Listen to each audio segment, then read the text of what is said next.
Please note, the visuals in this video are AI generated and may not be 100% historically precise. The content is intended as both entertainment and educational exploration, not as a definitive historical record. In 1578, the Spanish Empire was, to put it mildly, on top of the world. It launched a massive invasion of Borneo, expecting an easy win. The plan was perfect, the army was tough, and victory was practically guaranteed. So how, in just 72 days, did this unstoppable force collapse into a sick, defeated mess forced into a humiliating retreat? This is the forgotten story of how ambition, arrogance, and a few catastrophic mistakes led to one of history's most spectacular military disasters. This is the story of the Castilian War. By the late 16th century, Spain was a global superpower. Its ships owned the seas, its armies were the terror of Europe, and its treasury was bursting with gold from the Americas. After setting up a major base in the Philippines, Spain wanted to lock down the region and spread Christianity. But there was one big problem, a serious thorn in Spain's side, the Sultanate of Brunei. From its capital on Borneo, Brunei was a powerful empire of its own. It had projected its influence into the Philippines for decades, setting up a friendly state in Manila and actively spreading Islam, a direct challenge to Spain's colonial goals. The Spanish Governor-General of the Philippines, a man named Francisco de Sand, saw Brunei as a major threat. He complained that the Moros from Borneo preached the doctrine of Mohammed, converting all the Moros of the islands, and he was going to stop it. De Sand wasn't a patient man. He didn't just want to weaken Brunei. He wanted to conquer it and make it a puppet state for Spain. In 1576, he sent a message to the Sultan of Brunei, Saiful Rijal, with a list of non-negotiable demands. Spain insisted that Brunei stop all Islamic preaching in the Philippines and allow Christian missionaries into Brunei. Sultan Saiful Rijal, a proud ruler, was furious. He reportedly tore up de Sand's letter and flat-out rejected the demands. For de Sand, this was the green light he needed, and he had an ace up his sleeve. A nasty family feud was tearing Brunei's royal court apart. The Sultan's own brother, Pangeran Seri Leila, had been pushed out of power and wanted revenge.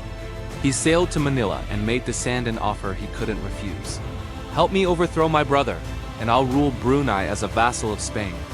Another noble, Pangeran Seri Ratna, joined the conspiracy. This was the final piece of the puzzle. With a legal excuse and local allies, de Sand's plan was ready. In March of 1578, he gathered his invasion force. It was a serious armada, 40 warships, carrying a force of 400 Spanish and Mexican soldiers, 1,500 Filipino warriors, and 300 Bornean allies. It was a diverse, experienced army ready for a quick campaign. De Sand sailed for Borneo, confident he was about to crush a rival, install a puppet, and secure Spanish dominance forever. What could possibly go wrong? In April 1578, de Sand's fleet showed up off the coast of Brunei. After one last formal rejection of his demands, the Spanish cannons opened fire.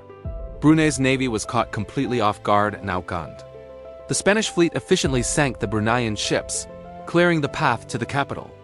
On April 16th, with the help of the traders Pangeran Seri Leila and Pangeran Seri Ratna, Spanish forces landed and marched on the capital, Cotabato, without a fight.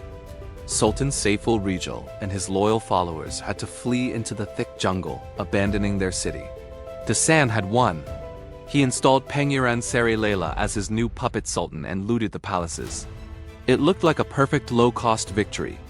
The Spanish were now masters of Borneo. Or so it seemed. That victory was a complete illusion. While the Spanish celebrated, two much deadlier enemies were launching their own attack. The first was the Sultan. Far from defeated, Saiful Rijal regrouped his forces in the jungle. Knowing he couldn't win a straight-up fight, he started a brutal guerrilla war. Bruneian warriors used their knowledge of the terrain to launch constant hit-and-run attacks, ambushing patrols, cutting supply lines, and creating an atmosphere of pure dread. The Spanish, who were used to formal battles, found themselves fighting shadows in a jungle that didn't play by their rules. But the Sultan's resistance was nothing compared to the second invisible enemy that began to stalk the Spanish camp: disease. The humid, swampy environment of Borneo was a perfect breeding ground for cholera and dysentery. European and Mexican soldiers had no immunity. One day a soldier was ready for battle. The next he was racked with fever and sickness. What started as a few sick men quickly turned into an epidemic that ravaged the entire army. The force that had so easily taken a capital was now being dismantled from the inside out, not by swords, but by microbes. The situation quickly spiraled out of control. Troop numbers were dropping daily, the guerrilla attacks were relentless. And their puppet sultan, Pangeran Seri Leila, had no real power. The people were still loyal to Saiful Rijal. In a tragic irony, the traitor's prince himself died in August of that year. Some sources suggest he died from the very same disease that was destroying his Spanish allies, while others hint at poison. Either way, with his death, Dusan's entire plan crumbled. His grand army was now a garrison of the sick and dying, trapped in a city they couldn't hold, surrounded by a jungle that was slowly killing them.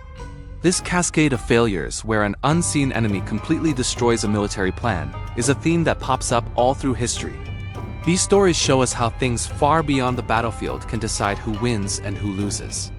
If you find these incredible military blunders as fascinating as we do, make sure you're subscribed and hit the notification bell so you don't miss our next dive into history's greatest mistakes.